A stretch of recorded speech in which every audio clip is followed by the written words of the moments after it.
Welcome to Monster Monday. So, following up Death Proof, we have Planet Terror, as promised. So, this is the first time I've seen Planet Terror in a long time. It's been a long time since I've watched these, especially back to back like this. Although, I don't know if I've ever watched these on their own without watching the other one.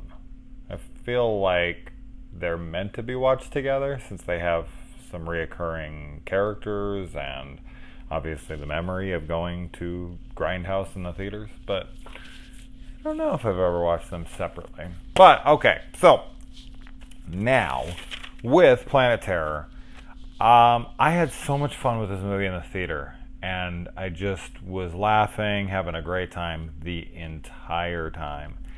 And upon rewatch, I definitely still enjoyed a good amount of it, for sure. But I was very surprised to find that it actually dragged a little bit at times for me. Not much. It's still super enjoyable, but I don't remember having any lulls in the theater once upon a time. And in here, and that might just be some of the extended stuff, I'm not sure, but it's only like a couple minutes here, a couple minutes there. It's very, very minuscule, but I was surprised that there was any.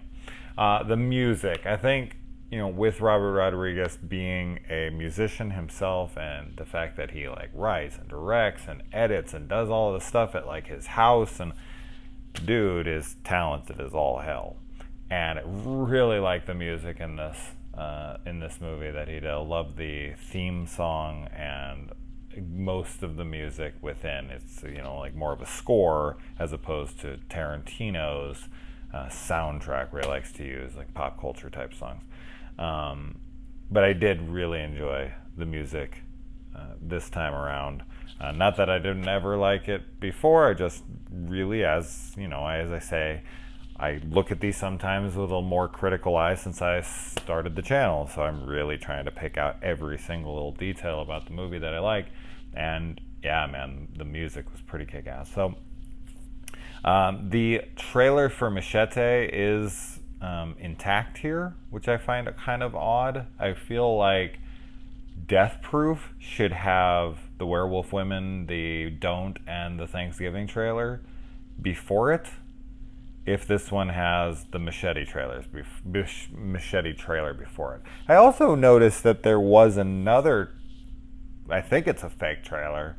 I forgot to write down what the name of it was. Something about cages, like white cages and black women or some shit. They had it on the TV for 10 seconds in the movie, and I was like, is that another fake trailer? And I feel like it never gets mentioned at all, but because it is so quick, I definitely see why.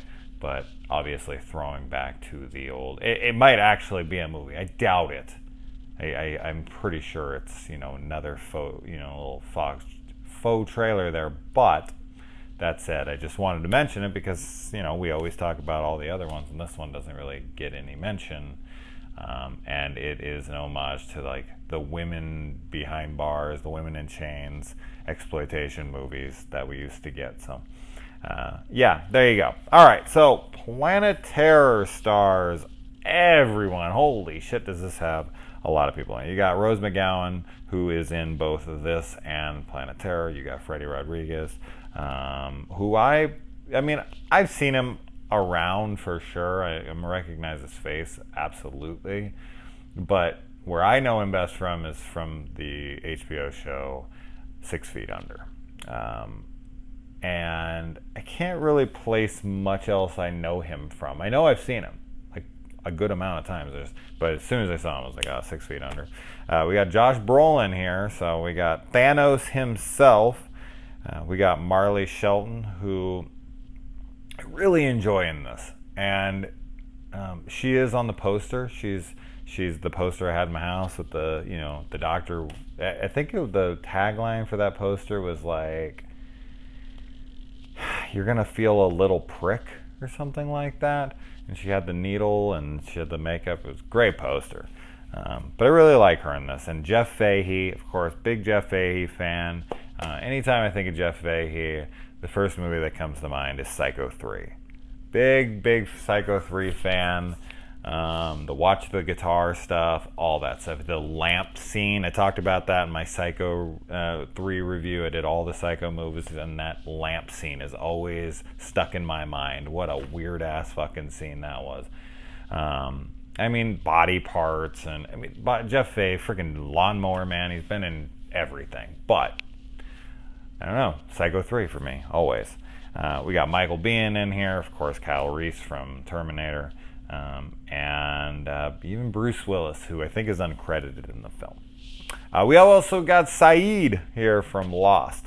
And Jeff Fahey was in Lost, right? He was in like a helicopter pilot or something. Am I remembering that correctly? I might be crazy on that, but with Saeed in here, it's reminding me of it. And Saeed's character in this is a like chemical engineer or something, but he collects testicles for some reason, and he has like a knife, and this other guy has a pair of like these like custom designed testicle snipping scissors or what. This movie is so goddamn ridiculous.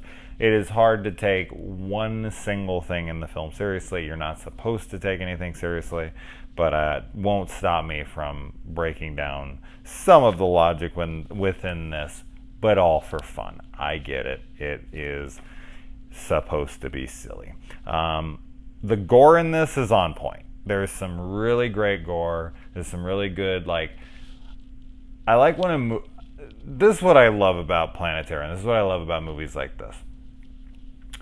If you're going to go over the top, go over the top. Don't try to go over the top and then just kind of like dial it back. No. Go all out. Go balls to the wall. Go frickin' balls in a jar.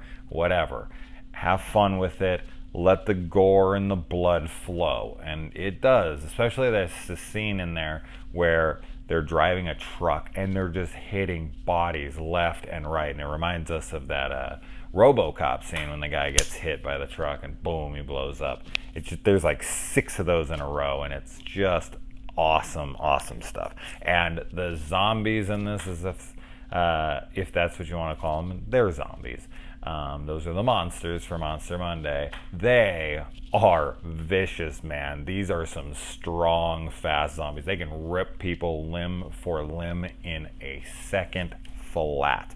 So I love the strength of these zombies, and I love that they're like mutated and they look like the freaking Elephant Man after like 2 minutes if they're not breathing in some chemical mixture that keeps them from going. And they only refer to this, they refer to it as some kind of other toxin in this, but I like how Bruce Willis just keeps calling it the shit. I wish they would have just never given it any other name but the shit. That would have been funnier. It's like Nioxin, that's for your hair. Dioxin, Bioxin, Dioxin, something shit like that. But the shit would have been preferable. So we get, if you're listening, and I found it this time, it was funny because I watched Death Proof first, and then this, which is out of order, and if you're taking off of the Grindhouse, and having watched that, and then this, I noticed something that I'd never noticed before, and it's when the sheriff, who is also in the other movie, he's on the phone, and they say something about Jungle Julia on the radio, and it's like, rest in peace. They actually straight up, and I don't know if that's in an extra added scene in here, or if you were paying attention in the theater, if you caught that, to know in the next segment that Jungle Julie was gonna die. So I thought that was really cool. They were talking on the radio, and it was like, call out to Jungle Julie, rest in peace. It's just very faint, but I was like, holy shit, they actually like let us know she was gonna die in the next movie if you were really paying attention. So I'd be curious. I can't buy that Fergie, looking the way she does in this movie, that she can't get people to stop for her as she's trying to like frantically wave people down on the road. I'm pretty sure most cars would stop for a girl who looks like that, let's just say. And I like how Cherry Darling, played by Rose McGowan here, quits her job and she's going to be a stand-up comedian, and Freddie Rodriguez or El Rey comes and tells her, but you're not funny. And she's like, that's what I keep telling everybody. I like the dynamic between them. It's a fun dynamic, and I like the way they play off of each other. And some of their lines back and forth are really funny. But her talking about how she's not funny and she's just going to do a career in comedy anyways because people have just told her so. And then we have that later scene where Jeff Fahey's character is like, the shit-eating grin line, which is not funny at all, which I think is kind of cool. I don't know if he intended for that to actually be funny and work, or if he intended for it to not be funny so that Jeff Fahey could be like, oh my God, you're hilarious, and she could be like, see, and it would further kind of reinforce that she really isn't funny. That's not funny. Like what she said, her timing, her delivery is terrible. And so when he's like, ha ha, and he laughs and he tells her she's funny, I have to wonder if that was intentionally unfunny or if that was supposed to be funny. I'm going to lean towards just, for argument's sake, to give credit to Robert Rodriguez to make it cool that he actually made that unfunny. So, a little more thought than needed to be put into that, but there you go. El Rey just has, a whole bag of freaking machine guns and stuff in the car. Sure, he's El Rey, which, they use for comedic purposes in here. I talked about that in my Death Proof review, how there are missing scenes and breaks and stuff, and how that plays for comedic effect. And it did in Death Proof, but because the added scenes put the stripping scene back in, I should say the lap dance scene. She doesn't strip. She lap dances, but they added that back in, so that cut there isn't there anymore, which was funny in the theater because it was like, oh, we're gonna see the lap dance. Oh no, we're not. Ha ha ha! Like it cut. But this one, there's an actual it actually rips. The film breaks, the film stock breaks. It freezes in the camera and it rips, and that used to happen in the theaters. And then it comes across the screens. Missing reel. Sorry for the inconvenience, management. And then it cuts to the next scene, which 15 minutes of the movie or 10 minutes of the movie, however long a reel was back then, however long the reel was supposed to be for this movie, all of that stuff that's happened in there is missing from the film. And it's funny because now Dr. Block's there, and El Rey has told the sheriff who he really is, and all this stuff goes down in that missing reel. And you could be like, oh, well, that's cheap by Robert Rodriguez, and that's everything that would be in there would be very easy to throw in. So I don't feel like it's lazy. It's just purely for comedic effect, and I think it really, really works, because for the next couple minutes, you're kind of getting caught up, and you're laughing at oh, we missed that. Oh, we missed that. How'd the fucking how'd the babysitter twins get here? How did you just gotta think, well, if only we got to see that reel. And I love how they played off of that, and it's a great homage to old grindhouse experiences where you'd go and there would literally be breaking films and sorry, we're missing a reel, you're not gonna get to see this. And that's just crazy, man. I would be like, I want my money back. The only time that's ever happened to me ever is when I went to see someone's private print of Halloween. They had a private print of theirs, and they brought it to screen it. And it was the first time I ever saw it in the theater. I saw it one other time in Harkins or something, and they actually, that was a legit, a Blu-ray copy. It was amazing. It looked beautiful. But this was a real film print that someone put on at some independent theater, and they fucked up and switched the scenes around.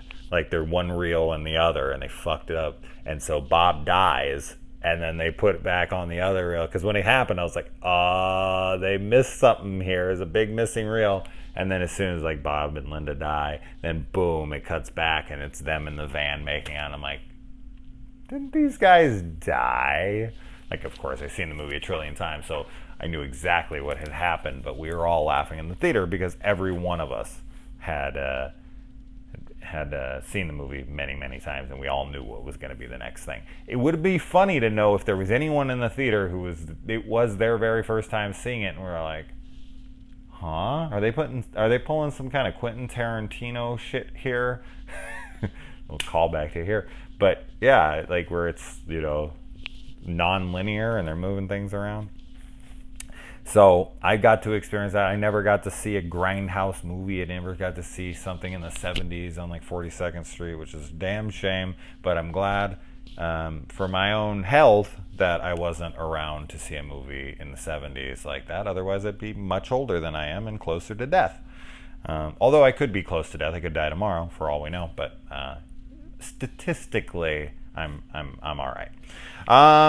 And so yeah, she gets her leg just ripped right off. Why she doesn't turn, I'm guessing because nothing got into her wound from the zombies. They just got a clean rip on her, and by the time El Rey came and saved her, she had no infection.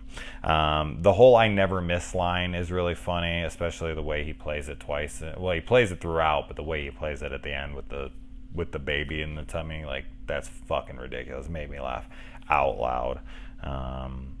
We find out that she was trying to run off with Fergie's character. They had a relationship there, and she had been caught previously by the husband. The husband was a total asshole who seems to be a full-on blown hypochondriac. I like the needle stuff. Like, my first friend is gonna, make this happen, and my second friend, and the third time you're never gonna see my face again. And then when he does it to her hands, and her hands become completely useless, and she's like putting them in the car door, and she falls and she breaks her wrist. Although later in the movie, both her hands seem to work just fine. So I guess her wrist is okay. I don't know. It doesn't matter. We got Tom Savini in here playing a deputy, which is pretty cool. He accidentally kills someone and gets called a dumbass, and then he gets ripped limb for limb straight down the center, or pulled apart like a fucking wishbone. And he also does something that I feel like I've seen before, but it's fairly original, where he takes the gun and he punch shoots zombies. He's like punching them and shooting them at the exact same time. So he's punching with the barrel of the gun. It's interesting. I'm not sure that would actually work, but for a movie, it looks fun. And then we even get some kung fu from El Rey here, and I love when he slices the neck and he like avoids the artillery, the artillery. I can't even say that fucking word. Doesn't matter. Artillery spray. I keep saying artillery, but whatever. The spray from the artery in the neck. There we go. And he like ducks out of the way like it's this rainbow, and he's like, oh, it's awesome, man. Because that's just it. Like, one of the only movies I've ever seen, one of the only zombie movies I've ever seen that actually addresses the fact that if the blood got into your eye, you would be infected, or any open wounds or any of that stuff, is 28 Days Later, when the little bird like drops the shit in his eye and then he's infected. I was like, yes, finally. In The Walking Dead, they're constantly shooting people, or in any other zombie movie ever, doesn't matter. They're shooting them and their blood's all spraying in their eyes, getting in their mouths, all over their wounds, and I'm like, isn't that going to turn them? No, I guess not. Okay, why not? And no one ever wears armor. Drives me nuts. And man, these are some terrible babysitters that they hired there. I've never seen two babysitters for the price of one. One of the most realistic scenes that I've seen in a movie is when she leaves the kid with the gun. She warns him. She even comes back and is like, don't touch, don't point that towards yourself. Then she walks away for like 2 seconds and boom, he shoots himself. As sad as that scene may be, I'm not going to lie and say it didn't make me laugh. It did make me laugh. It makes me laugh every time because it's so fucking horrible, but very realistic. Like, you leave a gun with a kid that age, and then she wants to blame the dad. It's like, you don't give a kid like that a gun, especially when you just saw the first thing he did was point it at his face. Take the gun, go, oh, bad idea, never mind. But she just walks away again, like that kid's actually going to listen. But thank you for that, Robert Rodriguez. That's awesome that you actually put that in there. I know a lot of people are against kid death and this and that, but it's a very realistic scene. It's awesome, and I like to see that kind of stuff in movies. And Yeah, I already talked about the missing reel and the mini bike, the little mini bike, and he does like a wheelie, of course, for whatever reason. The fuck knows. Why would he even bother doing a wheelie? But he does, and they're shooting and they're blowing the things up. That's a really great action set piece there. And then she gets a machine gun for a leg. How this works, this is where you got to be like, okay, I guess. She could have easily just took her hand out and put it in the trigger and fired it as she was spinning and doing whatever, but I guess that wouldn't have looked as cool. I'm sure maybe they tested it and were like, no, just screw it. We don't have to explain how she's actually firing this gun. And you could try to argue something. You really can't argue anything, but the fact that she's firing two different things, she's firing not only the machine gun part of it, but the grenade launcher part of it as well. Like, how does she differentiate in her leg muscle? It's like beyond. But and then she even uses the thing to fly, like launch herself up instead of like blowing her other leg off from the impact of that. Doesn't matter. It's funny. It's great. It's exactly what this kind of movie needs. It is total grindhouse bullshit, and I love all of that stuff. Quentin Tarantino in this as the rapist, and his dick is like turning to goo as he's trying to rape her. Pretty funny stuff. But she puts a peg leg through his eye and then breaks it off, and he has like a splinter sticking out of his eye, and he's still trying to rape her. Man, I don't think I would be able to get it up if I had a splinter that huge through my eye. That looked like some full shit there. So yeah. And I love how he vomits something up out of his mouth and it lands on the ground. It kind of gets these like tentacles that spread out of it. It's very reminiscent of John Carpenter's The Thing. Really cool effect. And oh man, the Saeed scene, here we go yet again, just surprises the audience, much like the kid shooting himself. Saeed's like, wait here, I'll be right back. And he just looks out for a second and his whole head explodes, rips apart both side by side, and blood just starts. Hilarious. Fucking amazing. Please do more stuff like that in movies. We need it so bad. And Jeff Fahey and Michael Biehn's like, I need the recipe, and them fighting over it, and then him finally giving the recipe. This reminds me very much of Farmer Vincent's fritters in the Motel Hell, where he's, his final confession when he dies. Spoilers for the movie, but it's one of the funniest scenes ever is that he used preservatives. And just the way when he's like, are the tomatoes fresh? And he's like, no, canned. And he's like, really? It's like, it reminds me so much of that revelation that he would dare use something like that. And the other shot of her like back bending up as the rocket like goes under her is a really cool shot, and I love it. And the grenade launcher, I guess it just reloads itself. How many grenades does that thing hold? It's just one, right? You have to like put another one in there every time. And trust me, I'm not questioning it. I'm just asking a question. I don't really know much about guns. Not a fan of them at all.